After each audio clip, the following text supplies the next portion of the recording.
Hey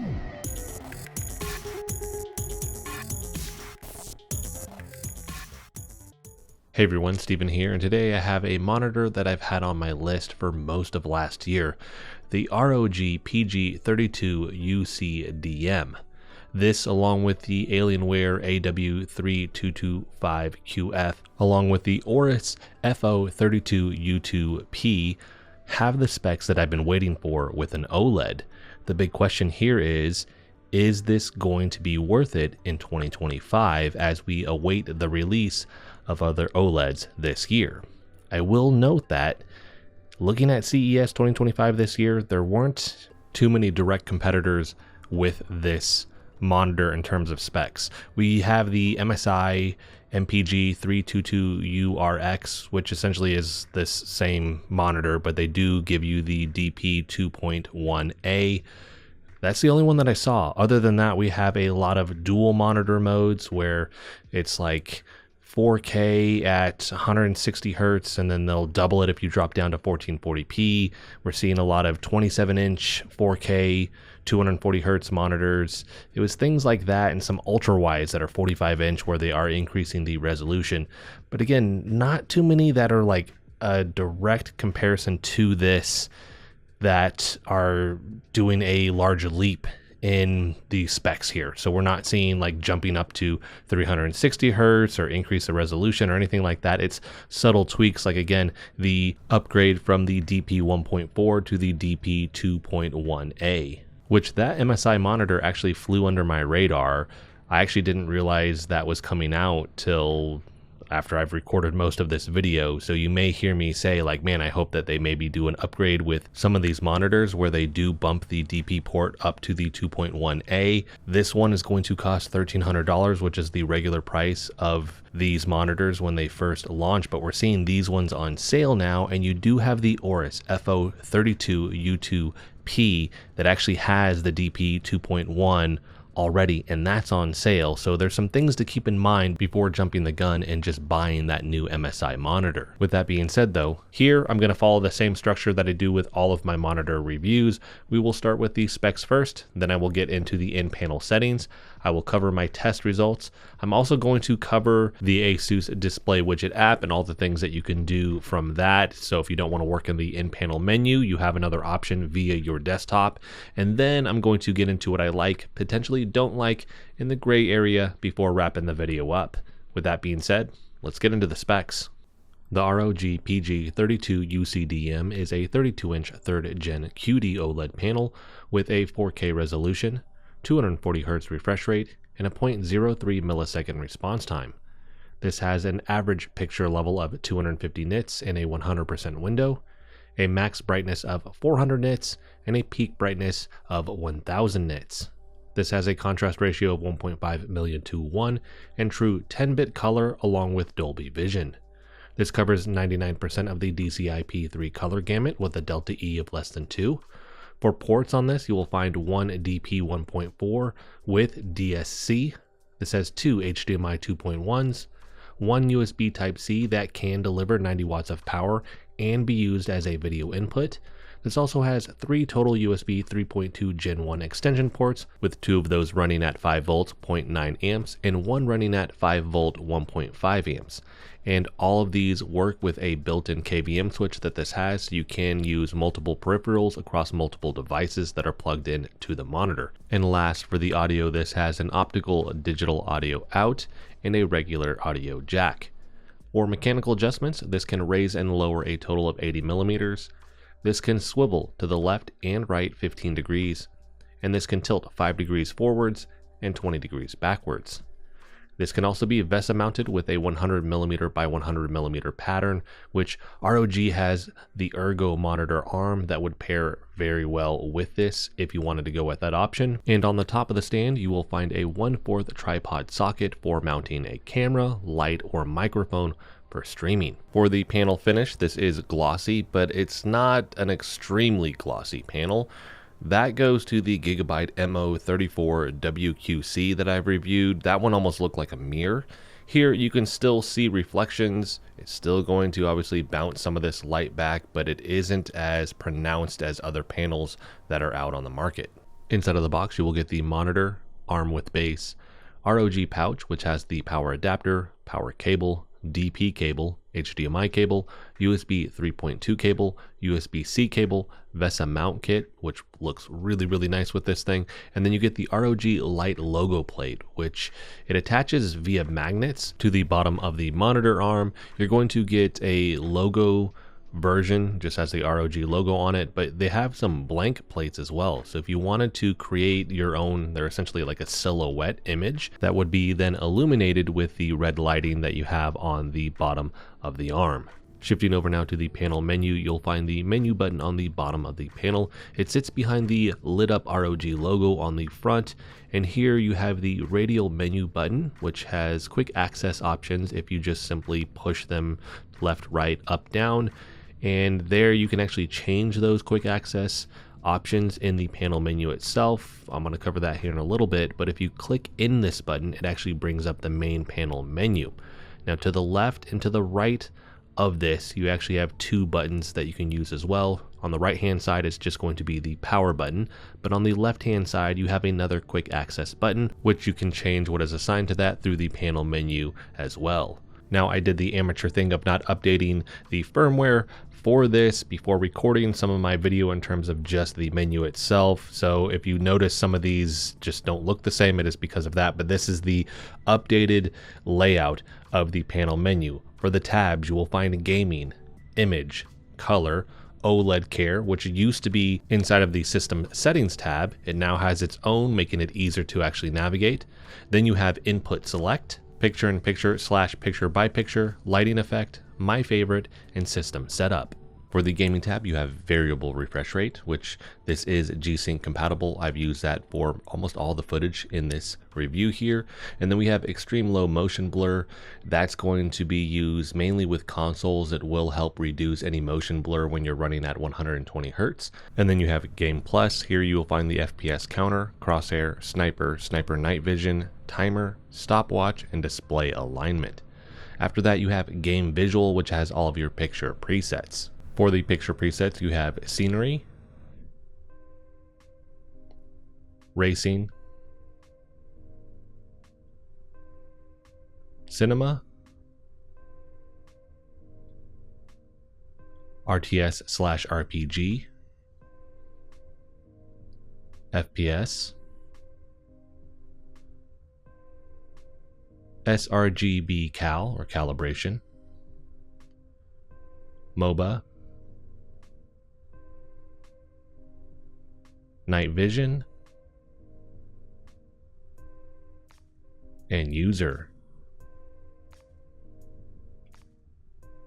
After that, you have the shadow boost. Here you have off, 3 levels, and then dynamic shadow boost. And you can see in real time the adjustment that it is making to that. Typically, I've left this off for most of the footage in this video, or I have it on the dynamic shadow boost. Last, in the gaming tab, you have the ASUS Display Widget Center. This is a scan so that you can actually get the app. I will cover that at the tail end of all the panel menu stuff here so you can see what that offers you in the actual app itself. After this, you have the image tab where you will find brightness, uniform brightness, contrast, vivid pixel, HDR format where you can choose between HDR10 or Dolby Vision, HDR settings which apply to HDR10, Dolby Vision settings which apply to Dolby Vision, aspect control, and blue light filter. For the uniform brightness, if you turn this on, the monitor will become more dim as it tries to just average the brightness to make it uniform across the panel, so do keep that in mind. For the HDR settings, I'll come back to that here in a second. The only other thing I'm going to cover in the image tab here is aspect control. I'm not going to look at everything. I just want to point out you can simulate a 27-inch monitor with this or a 24.5, but with this you will lose variable refresh rate, extreme low motion blur, and then the picture-in-picture / picture-by-picture options. For the HDR settings, you have 4 modes: gaming, cinema, console, and display HDR 400 true black. You also have the option to adjust the brightness, but it will give you a warning. This does affect the HDR PQ curve, so you may get some weird things that potentially may happen as you're adjusting this, but I do like that this option is here because you can tailor the HDR in terms of brightness to the look that you're going for. For the presets though, you have gaming, cinema,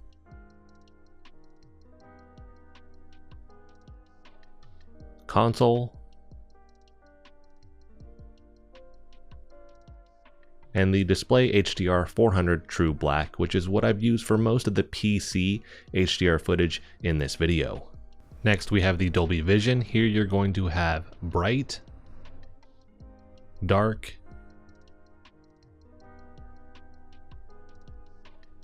and gaming. Now, Dolby Vision was not originally with this panel. They added it via a firmware update over the summer. I will have a link for a video from Hardware Unboxed where they cover all of this information. One of the other things that they added here was the dynamic brightness boost, which is supposed to help this with the peak luminance or the peak brightness here with this monitor and some of the issues that they were having with that. But again, Hardware Unboxed explains that much better than I can. After this, you have the color tab, which has display color space, color temperature, saturation, 6-axis saturation, and gamma. The only thing I'm really going to cover here is going to be the display color space and then the color temperature. For the display color space, you're going to have sRGB, DCI-P3, and wide gamut. Almost all the footage in this video is using the wide gamut. So after this, we have the color temperature. What I like about what ROG does here is they're using the Kelvin units. They're not just saying like cool, warm, natural. They actually give the number there, and so you get more options on top of the user mode where you can go in and actually change up the RGB colors here and get this exactly where you want it. Next, we have the OLED Care tab. Again, this used to be under the System Settings tab, but here it gets its own tab, which makes this way easier to navigate. Here you will find Screen Saver, Pixel Cleaning Reminder, Screen Move, Auto Logo Brightness, and OLED Usage Info. For the screensaver, you have screen dimming control, outer dimming control, and then global dimming control. If I remember correctly, it was just a screensaver prior to this that you just turned on or off, where it would just essentially turn off if you walked away for a set amount of time. After that, you have pixel cleaning, pretty standard with most OLEDs, where it's just going to shut off for a set amount of time and try to reset all the pixels so there's no burn-in. Pixel cleaning reminder, you can set this to off or 2, 4, and 8 hours. Next, you have screen move, which you have off, light, middle, and strong. Here, it's going to shift everything in a certain time interval. It's something that you may or may not notice. I notice if I'm like working in Premiere Pro like I am right now, like I will notice when that shift happens, especially if it is on strong. Light, middle, less noticeable, but this is all to hopefully combat any burn-in because it doesn't keep everything static. It is going to shift it again on a set time interval. And then last, we have the auto logo brightness. This is kind of like screensaver. Before you would just turn it on. Now we get more options. So with this, you have logo detection, taskbar detection, and then boundary detection as well, which you can enable or disable any of these. Now, a couple last minute things I want to take note of for the OLED Care. We do have the custom heat sink to help dissipate any heat from this. Obviously, if that heat builds up, that's the thing that's causing the burn-in or at least fueling the fire with this. And then we have the graphene film. This is also there to hopefully reduce any heat and then prevent burn-in and actually extend the life of the OLED panel for a long time. Next up, we have the input select tab. Pretty straightforward here. The only thing that I did want to showcase is the fact that you can use that USB-C as a video input. After that, you have the picture-in-picture / picture-by-picture tab. I'm not going to cover everything in great detail. Here we have the various modes. It's just looking at how you're going to do this. Are you going to put it in one of the corners, or are you going to split this in half? You have the source. You can swap those out between the various input sources that this has, the color settings, and then the size. Size-wise, you're going to get the small, medium, and large. Next up, you have the lighting effect for the lights on the back. Here you have Aura Sync, Aura RGB, and then the light motion is actually the light at the bottom of the monitor arm, so you can make some adjustments to that. For Aura Sync, if you are using that on your PC and you want to sync all of your lighting up, you do have that option here. For the RGB, we have off, rainbow, color cycle, static, breathing, and strobing. For static, breathing, and strobing, for your color options, you have RGB, C, M, Y in terms of the color options. That's it. You just get the 6 there. And then for the light motion, you have 3 levels of brightness and then off. Next, you have the My Favorite tab. Here you have Shortcut and then Customize Setting. For the shortcut, this is where you're going to change any of the quick access options to the radial dial as well as the button on the left-hand side.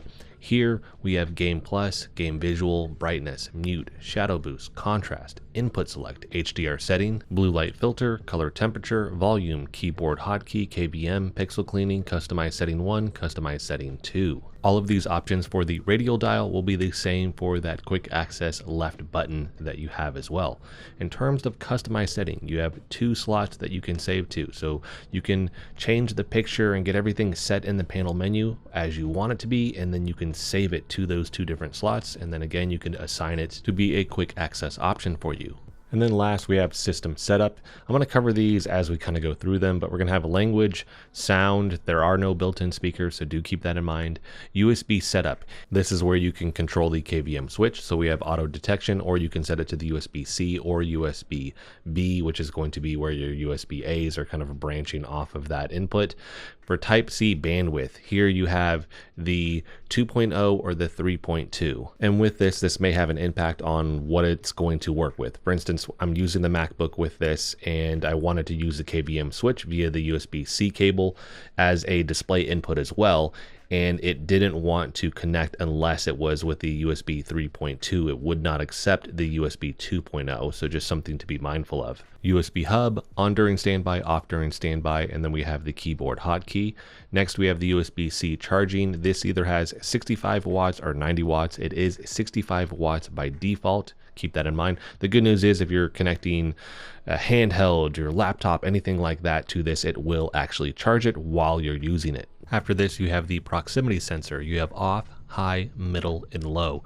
What this does, there's no like information on the listing for this, but from what I can tell, there's a sensor most likely by the menu buttons on the front here, where when you get up to leave, it picks up that you are not in front of the screen. It starts a timer, and then at a certain point, it seems to be about 2-ish minutes, this will actually turn off. And then when you come back, when you sit in front of it, it picks up that you're there, and then this will turn back on.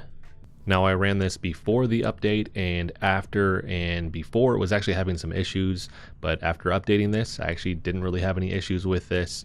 I didn't sit down and time every single one of these and all that. In general, I found that with high, it was 2 minutes, came back, sat down, and it turned right back on for me.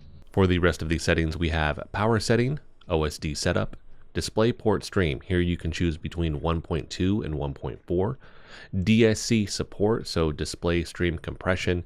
If you turn this off, you can only do 4K 120 Hz with this monitor, both in SDR and HDR. Now, one of the updates that we saw to a lot of the higher end monitors at CES this year was the inclusion of the DP 2.1 port, so you would not need DSC with that. You would actually get uncompressed 4K 240 Hz. And so although we saw a lot of 27-inch monitors at CES, not too many in the 32-inch space, I suspect next year we will see an update to this monitor where we will get the DP 2.1, 4K, maybe even higher on the refresh rate, because we are seeing 360, 480, some all the way up to like 600 and 700.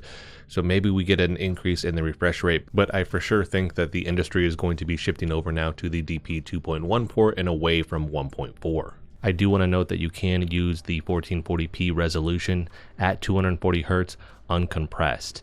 Here, you can do the 32-inch size. You can also do the 27-inch and 24.5-inch simulation through the aspect control in the panel menu.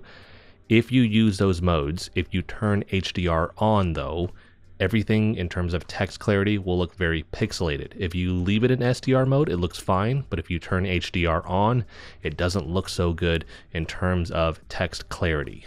Then you have HDMI CEC, so if you wanted to connect a soundbar via the HDMI port, you could do that. And then you have the color calibration report. I like the fact that they've included this in the menu versus just a piece of paper, which you're most likely just going to stuff back in the box or potentially lose. Here, you'll always have it. And then after that, you have information and all reset. Shifting over now to the ASUS Display Widget Center app. Here for the tabs, you have Game Visual, Game Plus, OLED Care, Multi-Screen, Hotkey, App Tweaker, and System Settings. Now I'm not going to cover these in extreme detail. Essentially what you're finding here is a lot, but not all, of the settings that you can find in the panel menu. For the Game Visual tab here, we have all of our picture presets, but I have noticed that by default they do not look the same as those you would choose via the panel menu. One of the big things to note here though is we're going to have the image and color tab. Certain things like shadow boost, I notice it doesn't have the dynamic shadow boost option, so you will find certain things may be missing with this. Outside of that, we have all of our adjustments that we can make right here. And then the big thing that I like with the Game Visual tab, it's in beta, but AI Visual. So once you click on this, you basically are going to check off if this picks up on any particular application on screen, it will shift into a picture preset. If you uncheck that, it won't be an option to it. So here I have game, which would be RTS and RPG. We have FPS and scenery. But if I was to do Office or MOBA, it's going to then, again, based off the percentages that it's picking up via whatever AI stuff that they have in this, dictate what is on screen, and then it should shift over into that actual picture preset. So this could be helpful if you don't want to mess with saving presets or anything like that. This is one option. There is another option that I will cover here in a second though. I'm going to go back to just scenery, and then we have Game Plus. Here you have crosshair, timer, FPS counter, and display alignment. You will not find the two sniper options here though. So I think it's like the regular sniper and then you have the sniper night vision. Those are not present with this. OLED Care. You will actually have all of your options for OLED Care, and actually you will have one more in this that you don't have through the panel menu, and that's going to be target mode. The entire screen dims, but the targeted pinned window maintains its brightness. So you can choose that if you want to. Multi-screen, here we can adjust this for our picture-in-picture and picture-by-picture settings, and then you can adjust the KVM as well. Hotkeys, if you want to set any of these, they are not on by default, but if you wanted to set some of these and make it a little bit quicker and easier to access some of the panel menu options, you could do that as well. And then we have App Tweaker, and this is the other way that you can actually essentially set a preset, but more specific to an application. So here we have Red Dead Redemption 2. If I start that game, this should shift over into the cinema preset, but you can change that to any of them. So if you actually had a particular picture preset that you've set up and you want it for particular games, you can actually add as many of these as you want, or not just games. If I have Premiere Pro pulled up or Photoshop, you could have it so it has a picture preset for that as well. And then we're going to have our system settings down here. The only thing I want to note that won't pop up with this is any HDR settings. So if I enable HDR in Windows, it won't actually give me any adjustments that I can do through the display widget center here. So I can't choose the format, meaning choose HDR10 or Dolby Vision, and thus I can't actually make any adjustments to that. You will have to do that through the panel menu itself. So that is going to be the ASUS Display Widget Center app. Shifting over now to the test results from the on-screen response time testing tool. This is an OLED. It is incredibly fast. I don't get the 0.03 millisecond response time that they're advertising. Any of the OLEDs, I've never gotten that. And I think part of that does have to do with the tool that I'm using versus the one that the company is most likely using, which is going to be better because they're a massive company with a lot of money. I'm using one made by Tech Team GB. And this one allows me at least to compare my results amongst all the tests that I do for the monitors that I review. Keeping this in mind though, if there's some disparity obviously between this and what they're advertising, I think part of that does have to do with the actual testing tool that I'm using. All of that being said though, again, this is an OLED, it is incredibly fast. When we're looking at the average complete time, it is 1.23 milliseconds.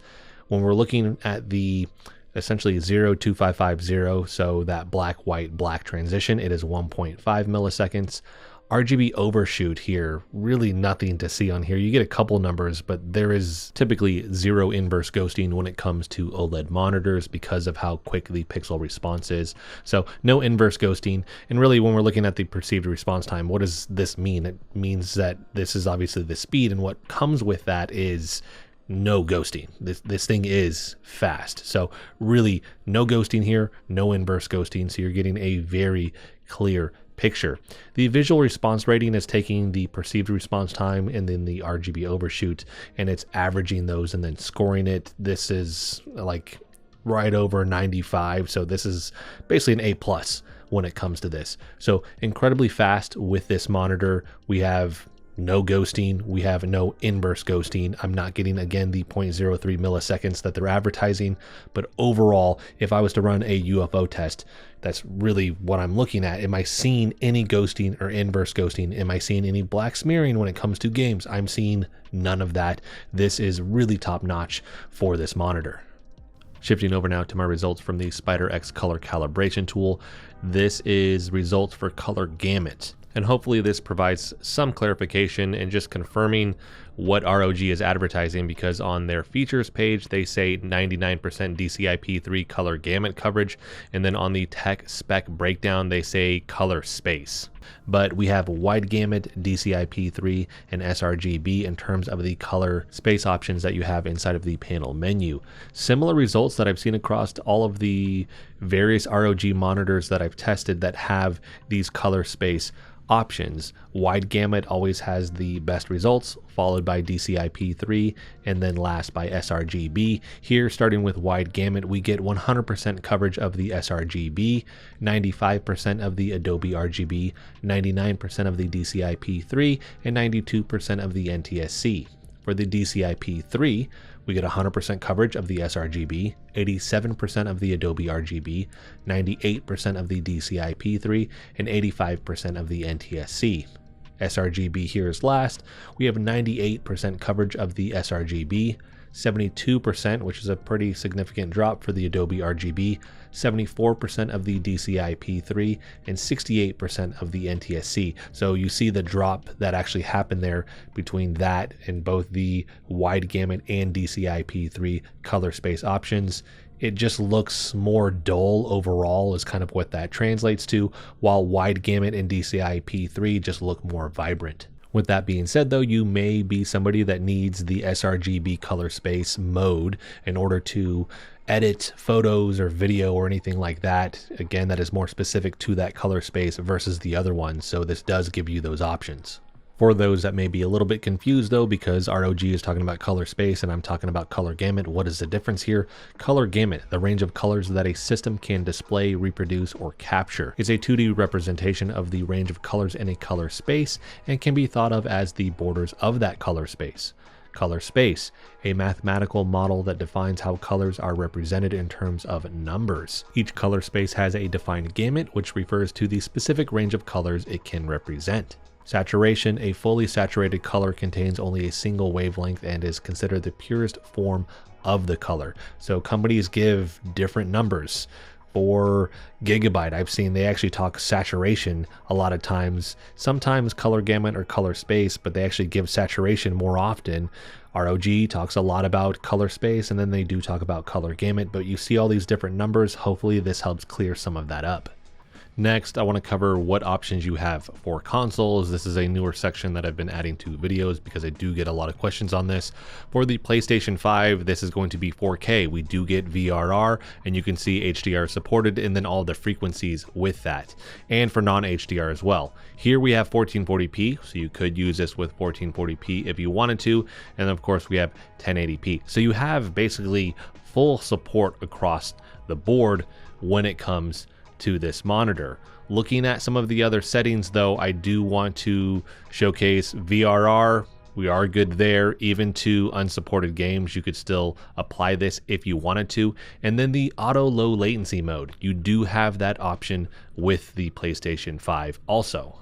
For the Xbox Series X, you have all of the settings here. The only thing I noticed is 1440p would be missing from the resolution options. I don't know why you would want to play this in 1440p, but in terms of modes, you literally have every option. We have that auto low latency mode, we have variable refresh rate. You can also do the YCC mode if you want to, I just don't have it turned on. When you pull up the 4K TV details, you literally have everything checked. So again, this supports every option for the Xbox Series X. The only display thing we would miss would be 1440p, but again, I don't know why you would want to necessarily do that. This is a 4K monitor, so you are covered 100% across the board when it comes to options with the Xbox Series X. So now that I've covered the specs, the in-panel settings, my test results, let's get into what I like about this monitor.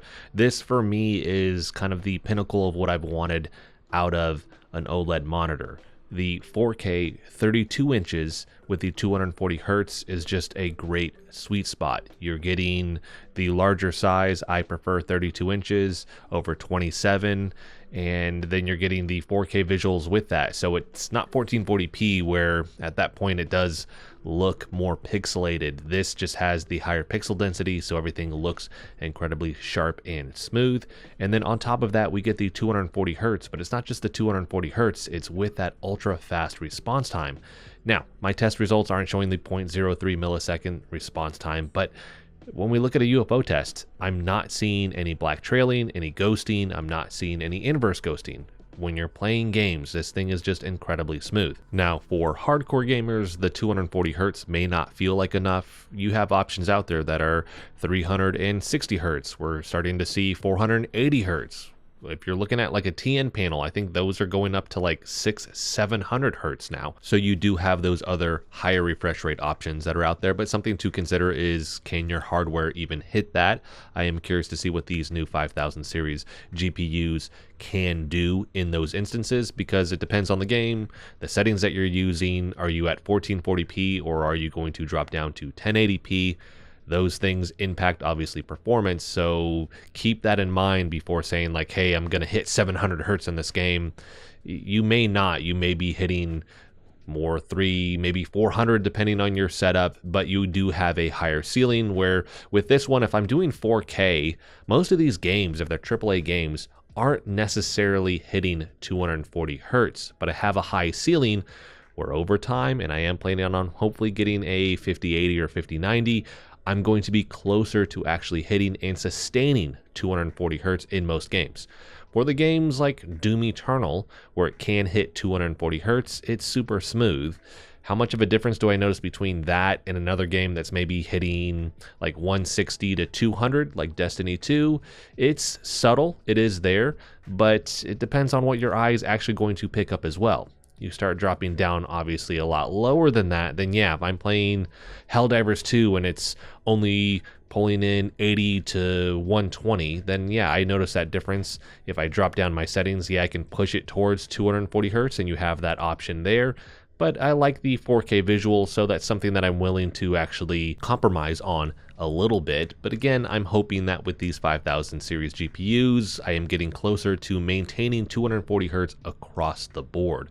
What I like here is the ceiling is very high. I don't have to play at 4K. I can drop that down to 1440p. Still looks decent. I can drop that down to 1080p if I want to. But for me, depending on the game, I usually lean towards 4K, and I'm willing to sacrifice the refresh rate a little bit in order to get the superior visuals that come with that. And I think that's one of the main draws of OLEDs, along with the super fast response time, is just really vibrant visuals. And you're getting essentially infinite black levels. So you get like pure blacks when it comes to the blacks that you may have on screen. So that obviously is going to impact gaming, where it just looks better. You're not getting any glow from the panel. So if you do play darker games like Dead Space, Silent Hill type games, like the visuals with that look better because you don't get any panel glow, like with an IPS, for example, or potentially like a VA, any type of LCD screen. You're not seeing any glow there. You are just going to be more immersed in the game because you're not getting anything that is distracting you like glow. With the visuals here, everything pops off screen, not only with SDR, but with HDR as well. Now I'm trying to make sure that I label all of the games What's it on? Is it on a console? Is it PC? Am I in HDR? If it isn't labeled HDR, it's just going to be SDR. Across the board, this looks really good, both in SDR and in HDR. HDR here though, like to me, this is more of the quintessential HDR experience with OLEDs because of those infinite black levels where you just get a pure black with this, where again, if you're having some type of glow with HDR, it can take you out. And I do think this looks better than if you're looking at like mini LEDs. Those are still good. They feel like a bridge over towards OLED. The upside being that you don't have any potential for burn-in, and that is nice, but you just can't beat an OLED when it comes to the visuals and how much they do pop off screen. HDR, especially like pre the update that I did for the firmware, still looked good. Still solid HDR with that update, and having the option to do Dolby Vision on top of that.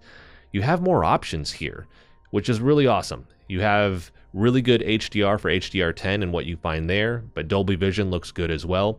There's not a massive difference between the settings that you choose. It is there, it is subtle when it comes to Dolby Vision. Same for just the regular HDR10 when you're looking at the difference between like, what is it, console and cinema or game or whatever it is. Display HDR 400 across the board to me is still the best out of all of the options that you have, and it's the one that I've used the most personally. But I do like the fact that with HDR10 you have some options to tweak the panel if you wanted to make it potentially a little bit darker or anything like that, which is nice. But I'm still hoping down the road, maybe through a firmware update, we get a little bit more control over like colors and saturation and things like that. For Dolby Vision, you do not really get anything outside of Vivid Pixel, so maybe down the road we get some adjustments to that. That being said, by default, these things look pretty awesome, and you usually get the option to change settings within a game, or if you're using Windows, you can actually just calibrate HDR. If you look for the Windows calibration app, that does help a lot as well, and so you can tweak some of this stuff to get it exactly where you want it. Great adjustments outside of HDR in the panel menu. You have a lot of things that you can tweak here, which I like. That is one of the things that you want to be mindful of when you are looking at which monitor do I want to go with. And I'm going to talk about the comparison of these different models here that are the same panel essentially in a minute with different brands. But that is one of the big draws I think people tend to skip over, but they should be mindful of, because if you get this and there's not a lot of things that you can do to it, it may not have the visuals that you're looking for, or it may be a pain to get it where you want it. And so with this monitor, I think ROG has done a really good job with giving you everything in the panel menu to adjust this. Now you can use the display widget app, you can do it through Windows, you can do it through the game, but you really need the panel to get this to a really good starting point, and then you can go beyond that with those other things. You also have the option here for the display widget app. I do like that you have that option. We are seeing that from more companies now where they have some type of widget app that allows you to essentially control most of the panel settings from your desktop instead of needing to go into the panel menu every single time that you want to change something. Here, and I've seen this with all the other ones, you do have a few things that are missing between the display widget app and the panel menu. For instance, you don't have any HDR options when you're actually using the display widget app, so you will have to go through the actual panel menu when you're wanting to change things there. A lot of times these things can be set it and forget it, so it's not like I'm going to spend a ton of time there. I do like, if you're in SDR though, that AI mode, because that can help with, hey, I want this particular setting if I pull up this application. It may be a little bit too hectic switching between these different presets for some people. You may not like that, but you also have that option to just, hey, whenever I pull up this application, I want it to be this picture preset. So that is another function that I do like. We also get really good OLED Care features here. Going from the original firmware to the new updated one, that was interesting to see just the changes that they made, where we now have more options than when this launched. This is all to just extend this monitor and stave off any type of burn-in. Now, we have the 3-year warranty. I didn't talk about that in the spec section, but this actually is across the board for any ASUS monitor. They offer a 3-year warranty, which I really do like. That is one thing I think should be factored into the cost of a monitor. Here with the burn-in, it's most likely not going to happen within the first 3 years because you have these OLED Care features. And if you are doing your due diligence in terms of making sure that you're not leaving static images on this, I mean, leave your screensaver on, turn this off when you walk away. You can use that proximity sensor, which I do like. There are a lot of things that you can do where it's, again, we're just trying to stave off burn-in. For me, I think across the board, if you are doing those things, you are running the pixel clean and things like that with any OLED monitor, most likely you're looking at, I don't want anybody to hold me accountable and be like, you said it was going to be this and it didn't happen. But I mean, at least 5 to 7 years before that becomes a higher possibility, right? I think with these new ones, like just burn-in takes so much longer. Again, if you're doing the things that you need to do, on top of they're putting heat sinks in this thing, you have that, the graphene film in it, all the different things that they're doing to make sure that that's not going to happen, make this not as scary of a purchase as it used to be. And so I think ROG has done a really good job with the OLED Care features that they have here, and the fact that they've updated that, they've added in new features, is really awesome to see.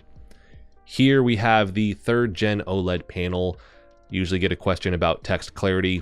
I think this looks really good. So we do have a new subpixel layout. I don't notice any text fringing or anything like that. I'm not really just honing in to look for it, but in general, that's not something that I notice. This being 4K, I think one of the things that most people notice, and they may say like, oh, that's the text fringing. Text fringing is you're going to see like a red, a blue, a green around that text. And so you'll have that color component to it where sometimes people may point it out and they may look at it and be like, oh, that's going to be text fringing. You're like, that's just pixelation. We're dealing with the pixel density at that point, usually. Sometimes it has to do with the panel and things like that, but we're dealing with a 4K panel, so it has a good pixel density. If I was to take this though and then shrink it down to 27 inches, then it would have a higher pixel density, so we should see that there is going to be more crisp text.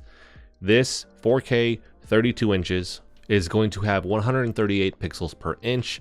If we took a 2K 1440p 27-inch monitor, that would have a pixel density or pixels per inch of 108. So this has a higher pixel density. So again, text is just going to look smoother. That's not just for text, by the way. That's just anything. It just has a more crisp edge to it, because if you have less pixels, less pixel density, things will look more pixelated. That's just how it's going to work. So here, everything is very, very crisp. If you didn't like it, you can always increase the text size. That is one option. Clear type can have an issue with OLED panels. I think it is going to make an improvement to it, but I wouldn't invest everything in that and be like, oh, that's going to fix everything for me. You may still need to actually increase the text size with this via Windows. Overall, though, it's not something I think most people are going to be like, man, this looks horrible when it comes to the text. Like, small text on this thing looks very, very clean, where again, it does not look pixelated, which I do like, along with I'm not noticing any type of text fringing. Maybe if I like hone in and I'm staring really hard, yeah, I could find some, but it's not something that just pops out to me. Next, I like the extras that this comes with. We get the extra USB ports, we have the Type-C port with the 90 watts of charging, plus it can be used as a display input, and then we get the KVM switch. Very versatile when it comes to what they have with this, because you can use that KVM switch. So I tested this out on a MacBook. I know sometimes those can have issues with certain monitors where it just doesn't look great as it's trying to operate the Mac OS on an external monitor. Here, it looks really, really good. The visuals look phenomenal if I'm using the Mac, so you won't have an issue when it comes to that. And I use the Type-C as the display input for that. And so I like the fact that you can use that Type-C. It does pair well with the handheld. So I use the ROG Ally X with this. Worked really, really good. Not that I would actually use an ROG Ally on this all the time, but you do have that option there, along with your phone. So if you have a Type-C input for your phone, I just use the iPhone 15 Pro, since those now have the USB-C port, and plug this in and was good to go. Obviously, there's going to be some scaling issues just with how it's trying to do the 16:9. It's not going to fit exactly, but you could still use this with your phone if you wanted to, which is really, really cool. On top of the fact that it's going to charge it. So I like the extras that this does come with. I like the aesthetics of this. I think their ROG lineup this go around has just looked very clean for the higher end ones, like this one, the AQDP, those other ones that has like the translucent backing to it. You get the lighting on the back and then the stand, like everything just looks really, really clean, but still has that gamer aesthetic to it. It does play both of those very well. Last here we have the price, which is finally coming down. All of these were basically $1,300. Now we're seeing these are $1,100, $1,000, and most of them are going on sale kind of at the same time because they're trying to compete with each other. And I think that's obviously going to lead people towards certain ones over other ones. So I got mine for $999, $1,000. Right now, I think it's on sale for $1,099, so $1,100. The Alienware that I reviewed is actually on sale for $899 right now, and MSI's version of this is actually $799 right now. Now, I've not reviewed that one, so I don't know in terms of the panel menu, the OLED Care features, the calibration, just how everything works on that end, but these are all the same panel. These are all the same QD OLED panel. It is those things that you want to be mindful of. How have they calibrated this? What OLED Care features are you going to get? Most of these offer a 3-year warranty, so that's kind of standard across the board. What are the panel menu options? And then what are the extras that you're getting with that? Are you getting extra USB ports? I don't think, as far as I know, I mean, most of these don't have speakers, so that is one thing to be mindful of, but are you getting the Type-C port that has charging that you want to use as a display input? And so all of those things, along with the price, are what you should consider before you make your final purchasing decision. But with all that being said, I am happy to see that these in general are finally starting to come down in price. Like I mentioned earlier, though, we didn't have really any 32-inch 4K, maybe higher refresh rate monitors that are these OLEDs. Maybe they're the Gen 4 panels. We didn't really see that as far as I could tell.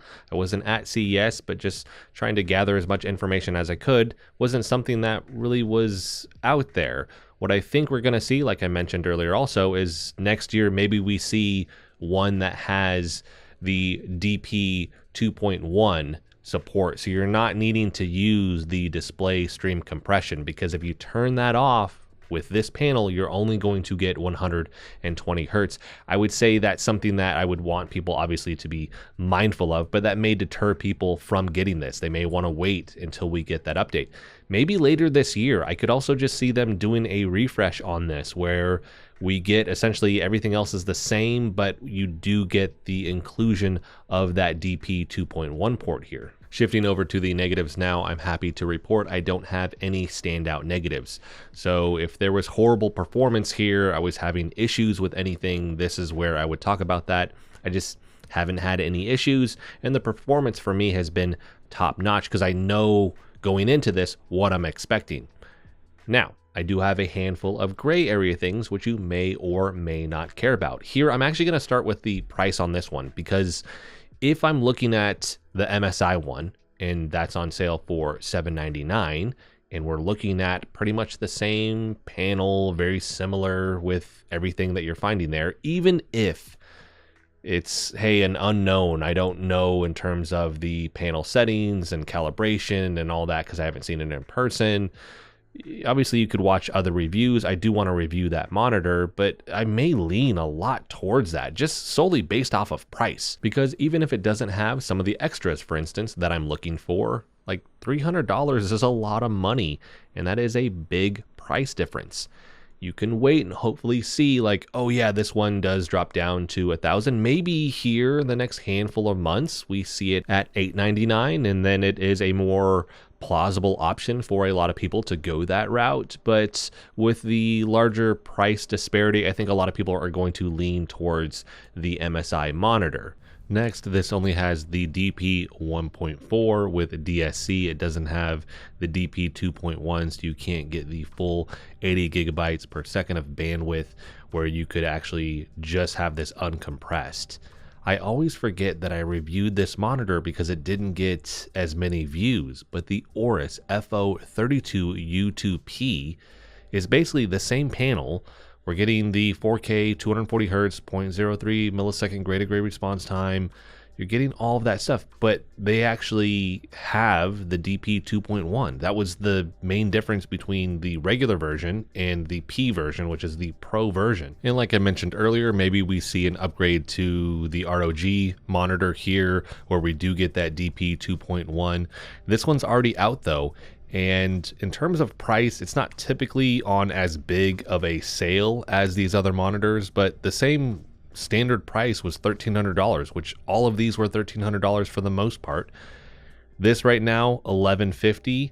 That's the lowest that I've seen it. But if you're comparing this to their non-pro version, that's on sale right now for $1,000. So I like the fact that they did the two versions and they were ahead of the curve because they did this last year. So if you are needing the DP 2.1, there is an option out there for you. I will have a link for that video in the description if you want to watch it. And last, this has the Truve anti-flicker with it. They have that certification. There's nothing that you can adjust in the panel menu that I can find. There is some flickering. I've noticed it in some dark games. It is more pronounced in these recordings, but really it's like a menu. I've noticed it with Horizon Zero Dawn. I'll see some flickering, and I noticed it a little bit in Dead Space. Outside of that, I didn't really notice any flickering. It's very minimal. Again, the recordings in this review make it look more pronounced than it actually is in person, but you can't adjust anything here. I would want people to be mindful of the fact that you may have some flickering in a game. Very minimal, typically more in menus and things like that, but you may notice it in your game as well.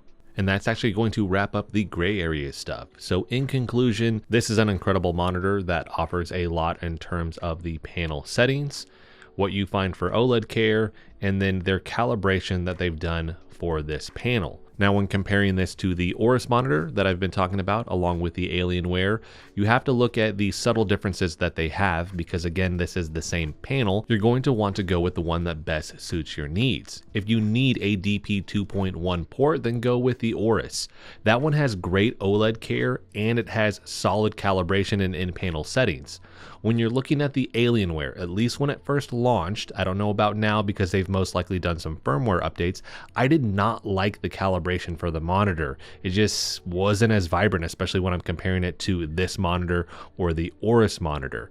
That one does have a curve though, where these other ones and a lot of these that are the same panel here don't have a curve, but the Alienware does. It's not super pronounced. It's a 1700R curve, but at the 32-inch size, I think it is a nice sweet spot for the curve that it does have. But across the board, all of these are incredible monitors. They just have their subtle offerings and you're gonna have to go with the one that best suits you. So that is going to wrap the video up. I will have a link for this monitor as well as the other monitors that I've talked about in this video in the description. If you want to pick one up, definitely check all of those and check back frequently for sales because I think we're just going to be seeing sales a lot the rest of this year, even though this year just started. If you have any questions about this, let me know in the comment section. I will make sure to answer that for you there. If you liked the video, hit the like button for me as it helps the channel out. If you want to continue to follow along with all my content, hit the subscribe button for me. And as always, thanks so much for watching, and I'll see you in the next video.